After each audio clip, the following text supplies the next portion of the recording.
My name is Karen Rebholz, and we're at my house in Madison, Wisconsin. And I build Hardanger fiddles, and I play the instrument and teach and perform, and I used to do repairs. I started trying to build in 2012. I started playing the instrument in 2008. I have Norwegian heritage, so I knew that the instrument existed, but didn't lay my hands on one until 2008. And I have a background in science. I have a PhD in biochemistry, but I have a background in art. I have an undergrad degree in studio art, and I stayed home with my kids. So when I had extra time, I was continuing to make art, which meant I was carving and I was drawing and doing some metal work, and all of those things seemed unrelated until it kind of hit me one day that all of those things could be applied to building a Hardanger fiddle. And so they all came together on this one instrument, and then it also appealed to the scientist in me, because there's a lot of science in trying to make a great sounding instrument. So my grandpa managed a lumber yard. My dad did Norwegian carving and had a workshop, and so I grew up around wood and knew how to work with it and had the physical resources of when I needed a bandsaw or drill press. Initially, I would just go to my dad's workshop. In 2012, I started trying to build, and I say trying because there's no book out there that tells you how to do it, but I know how to do research. And so I searched online for things. I got a really good violin building book. I emailed with other people who build Hardanger fiddles, and I started measuring old instruments. I collected the plans I could that are out there, but none of them are good because they all have errors in them.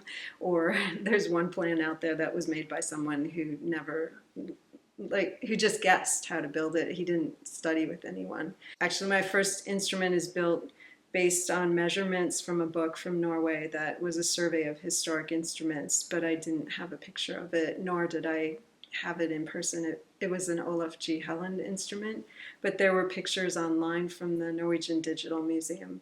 And so I combined those pictures with the measurements I had to come up with a plan for building the instrument. And then I built it, and I went to show it to my mentor, Toby Weinberg, when he came for the Hardanger Fiddle Association of America workshop that summer.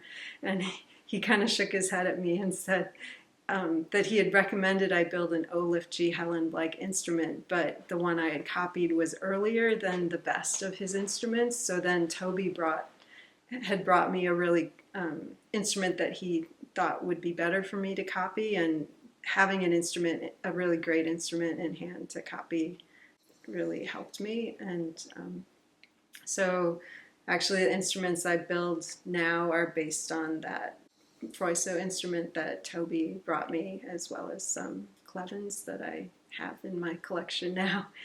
And then things like how to do inlay, I mainly learned by watching YouTube, because violin builders don't do inlay for the most part, but guitar builders do, and there's a lot on YouTube. So I took different techniques from different people and came up with my own way of doing it. Then in 2016, I was accepted to an international masterclass for playing, and Toby Weinberg was there as well, and I had brought the fiddles I built, or two fiddles I built, to show people in Norway, and Toby connected me with Sigvald Rorlin at Ole Bull Academy. Toby said, "We have to show Sigvald your fiddles." And so he took me there, and he showed Sigvald my fiddles, and Sigvald didn't speak any English, but there was a lot of discussion, and then we left the workshop, and Toby said, "Do you know what Sigvald said?" And I said, "No, I don't understand the Norwegian." And Toby said, "Sigvald said you must come back, that he has some things to show you." And that summer I was demonstrating fiddle building at Vesterheim, and someone approached me to tell me about grant opportunities from American Scandinavian Foundation. And I had 2 days to write a grant, which I did, because I had this invitation from Sigvald, and they approved it, and so with that funding, I went back to Ole Bull Academy in 2018 and spent a month living with Sigvald and learning from him. That really took my building to the next level because I was building instruments that had the measurements of Hardanger fiddles on the outside, but I didn't understand the more intuitive techniques he uses to produce the sound of the Hardanger fiddle on the inside. We were able to put together an instrument in the white, which means without finish, so that he could show me how he carves the plates and the bass bar. Sigvald at the time was 71 years old and had been building fiddles since he was 16, and he would tap the wood as he carved and listen to it and then carve in response to what he heard.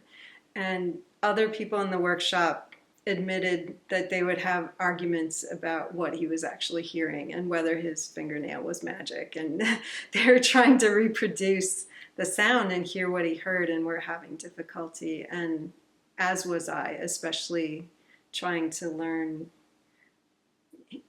from his accumulated knowledge in just a month's time of being with him. So I was looking for other ways at getting at what he was doing, or what he was doing intuitively. And I'd already studied about plate tuning. In plate tuning, you're looking at the frequencies at which different vibration modes occur on free bottom and top plates. Then after I saw what Sigvald was doing, I returned to it because he was listening to frequencies. It was a way of getting at what he could do intuitively, I felt. It made me even more convinced that using plate tuning could help me make better sounding instruments. And I've been building this way now since, 2019 or so. And the instruments that I've made since then, I'm really pleased with the sound. And when the Norwegians try them, they're also pleased with the sound. So they're my ultimate judges. The Norwegians used what was in their backyard. So a lot of early instruments are made with backs of birch or black alder because that's what was growing in Norway, and they have spruce on the top. As Norwegian makers started to have contact with the outside world or study abroad in some cases in the early 1900s, they started to have access to different, more traditional woods used in violin making. So that meant that they started using maple and ebony. Early fingerboards have spruce and horn, with a veneer of horn and shell over them. In the early 1900s, makers started switching to ebony. In the past, it was really common that builders came up with their own designs and made a different one every time for the surface decoration and the inlay patterns on the instrument. That has changed somewhat in that some makers settled into just repeating the same decoration over and over again. That's one of the things that attracted me to building the instrument, was that it appealed to the artist in me. There's a Helland rose, it's called. The makers of the Helland family started producing inlay on fingerboards that was similar over and over again, and so more recent makers have copied that and often make the same design over and over again. And I found when I worked with Sigvald that the way they produce the fingerboards, they have like set templates that make it easy to reproduce the same design over and over again, and they really don't have a sense for how to do it if you're making a different one every time, like I do. So I do the inlay in kind of a totally different way than they do. The line drawing or rosing on the instrument, there are specific patterns used on Hardanger fiddles that by some makers over and over and over again that you don't see anywhere else except on Hardanger fiddles. And as to where I get my inspiration for the designs I make on my instruments, I do a different design every time because that's fun for me, and there is a tradition of doing that in the past. Hardanger fiddles, on the scroll of the instrument, they have a scroll or a lion or a woman's head traditionally. I like to honor tradition, but I like to vary it. And so I carve women's heads. So there's a tradition of using women's heads. I carve my friends on my fiddles, basically.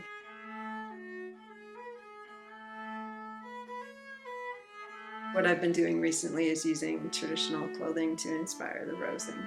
My most recent fiddle is based on Kirsten Rotenberg, who's a folk singer from Setesdal in Norway that I met at Landskapsleken in 2022. She and her clothing inspired the designs on the latest fiddle. So her head is carved on the scroll with a Setesdal scarf, and the tatting on her blouse is I used for the rosing on the front. Her solja, a silver traditional jewelry, is on the top of the fiddle, and then on the back, the rosing that I designed is based on the embroidery on the back of her clothing. Having looked at a lot of Hardanger fiddles, I understand the way they do the ink work, or I have a sense for what I consider to be the most beautiful ink work that's been done historically, and I try and apply those techniques to the designs I come up with.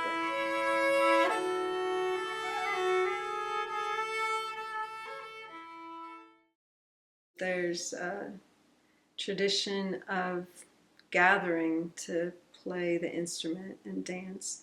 What Landskapsleken is a national folk music and dance festival and competition. I was at Landskapsleken this last summer in 2022, and there are competitions for individual Hardanger fiddle players, for groups of Hardanger fiddle players, for individual violin players, groups of violin players in folk tradition, and groups of varied instruments and individual varied instruments. So the varied instruments could be moonharpa or langeleik or electric guitar or seljeflöjte, willow flute, or there was one guy on a ukulele.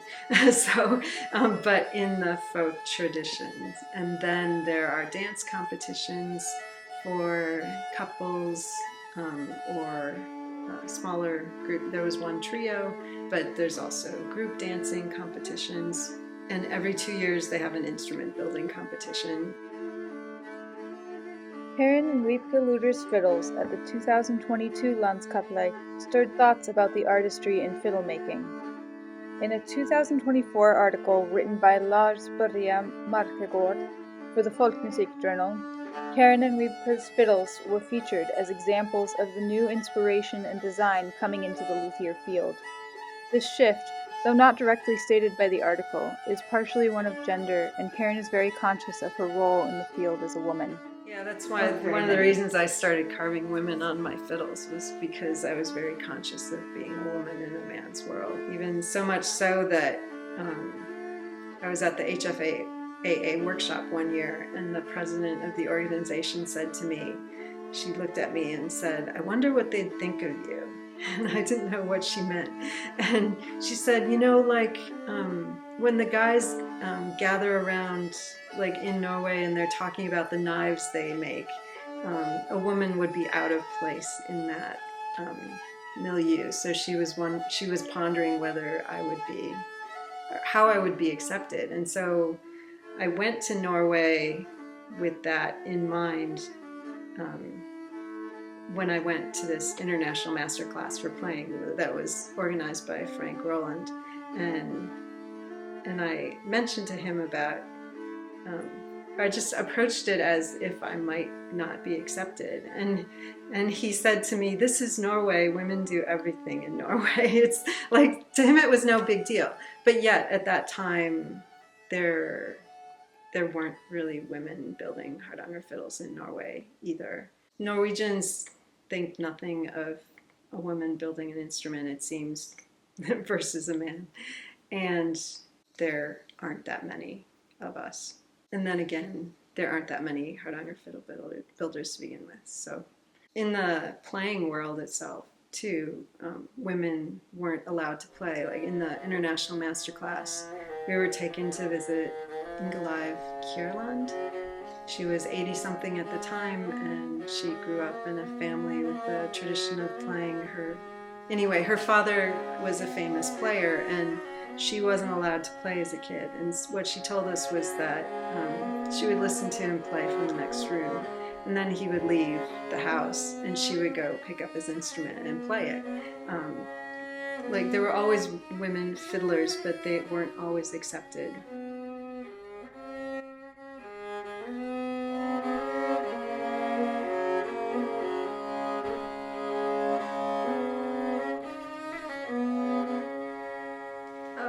My name is Lucy Jacobs. I'm 16 years old. I love to play the Hardanger Fiddle. I've been playing for about 3 years.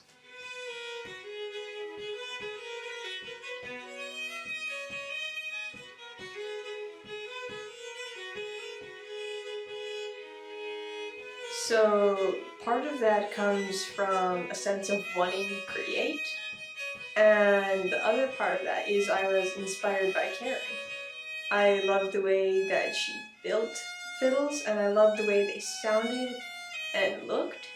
And so I said, I already love playing this instrument, why not learn how to build it as well? The HFAA holds a summer workshop every summer, and they bring in a fiddle teacher from Norway sometime. And 2 years ago they brought in a man named Lars Erik, and he was wonderful. We learned so many tunes from him, and at the end of the days there, I asked him, hey, could we do some Zoom lessons? And he said, yeah, sure. So we've been meeting for about a year and a half, I want to say. And he's taught me a whole bunch of different tunes, springers, gangers, waltzes. That has been really nice. He's taught me about the different tunings, even taught me about some of the different stories behind the tunes, which has been incredibly fun. There's a tune called Rottenheim's Knut, and the story behind that one is there was a man named Rottenheim, and he loved to gate crash parties. And he did so one time, and he started a huge brawl. And so they tried to drag him out the door, and he grabbed onto the door frame, and by the time they got him out of the house, he was still holding onto the door frame.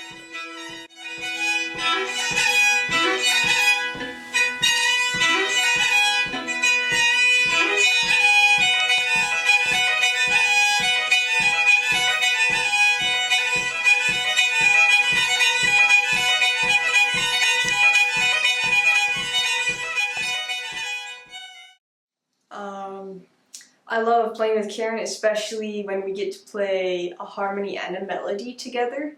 That sounds beautiful. And the reason for playing in the public is that I want to spread awareness of the Hardanger. Any old person can play a violin. You can play it up, plunk out a few notes. But the tunes of the Hardanger are beautiful and special in a way that you just can't get with a normal violin.